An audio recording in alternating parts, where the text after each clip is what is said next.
Okay, change of plans, Group A. I just looked at the syllabus and I forgot where I changed it. So we're going to cover objectives 1, 2, and 3 this week, and then we're going to cover 4, 5, and 6 next week. So in addition to what we just talked about on the previous video, I want us to look at the direct write-off method for uncollectible accounts. So between the two methods, the direct write-off method and the allowance method, the direct method is very straightforward. It's very cut and dry, and it's the simpler method of writing off accounts, which makes sense because it's used by smaller companies with smaller account receivable balances, so there's less work that's involved. Okay, so look at this first sentence right here. So under the direct write-off method, bad debt expense is not recorded until the customer's account is determined to be worthless. So the only time that we record bad debt expense is when we know that the customer's account is determined to be worthless.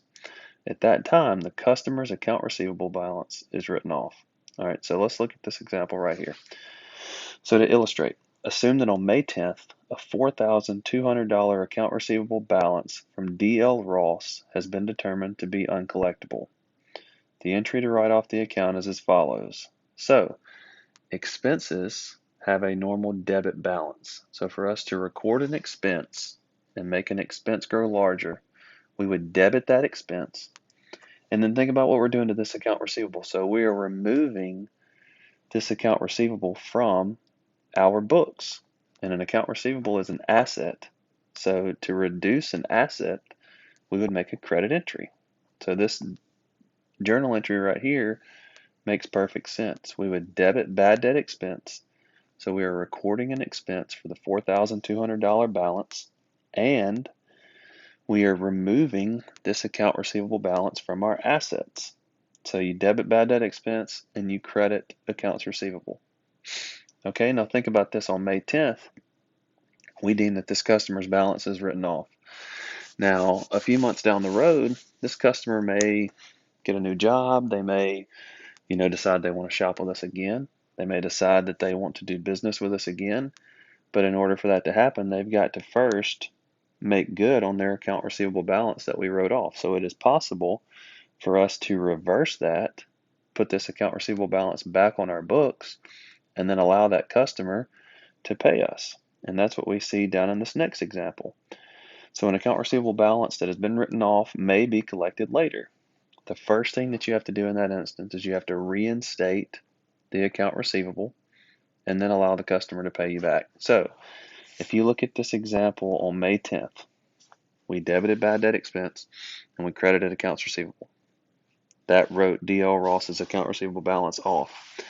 If he comes in and says, hey, I have the money now, I want to pay you guys back, we need to reinstate this balance. So the easiest thing to do is to reverse that entry that we made on May 10th. So on November 21st, he comes in and wants to pay us off. So we would reverse that entry. We would debit accounts receivable for $4,200 and credit bad debt expense. So that reverses the entry we made on May 10th, and it now puts his $4,200 account receivable balance back on our books. Now, if you'll look as well, right below that entry, also on November 21st, D.L. Ross pays us in cash. He pays us $4,200 in cash. So we would debit cash for $4,200 and then credit accounts receivable for $4,200. So after that entry, this customer has completely paid everything that he owes. Okay? Now, the direct write-off method is used by businesses that sell most of their goods. That's not important. Only thing that we need to know is that the direct write-off method is used by companies or by businesses that have a small number of accounts receivable. They have a small accounts receivable balance and a small number of customers that make up their account receivable balance. And remember, the only time that we use bad debt expense under the direct write-off method is when we have deemed a customer's account to be uncollectible. All right, so let's look at this example right here. So it says journalize the following transactions using the direct write-off method for accounting. So on July 9th, we received $1,200 from Jay Burke and wrote off the remainder owed of $3,900 as uncollectible. So this is a little different than this example up here. In this example up here, the entire balance of $4,200 was written off as uncollectible. In this example, look at what happened. We received $1,200 from Jay Burke and then wrote off the remainder owed of $3,900. So what is the total amount that Jay Burke owed in accounts receivable? It's $5,100. So when we look at the journal entry on July 9th,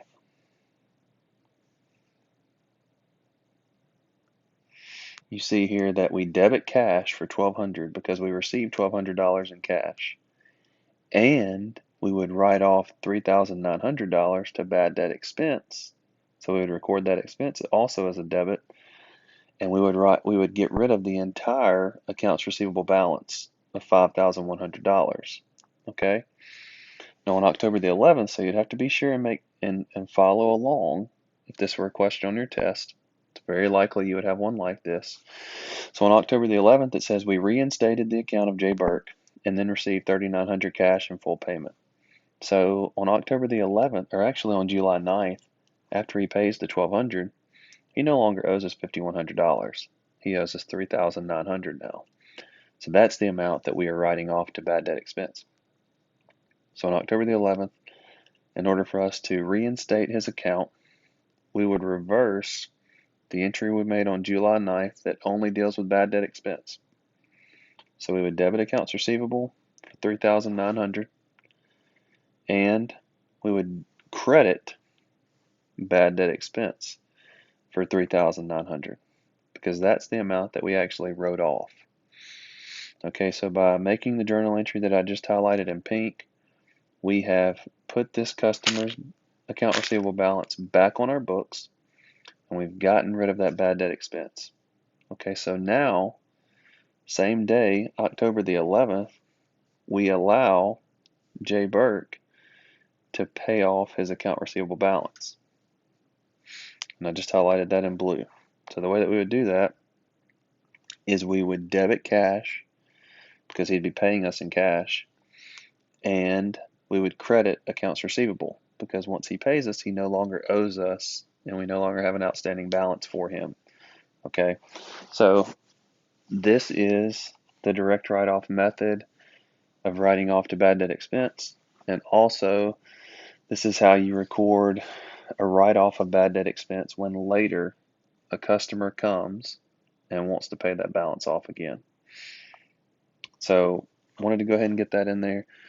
So next week we'll talk about the allowance method, and there's two different ways that we estimate uncollectibles using the allowance method. But for now, I would advise you guys to go back and reread 9-1 through 9-3. For Group A, you have a homework that is due Wednesday night by midnight based on these principles that we talked about this morning. And for Group B, you have a homework assignment that's due Friday before midnight. Okay? Once again, stay safe, have fun, and I will keep you guys updated as I get information.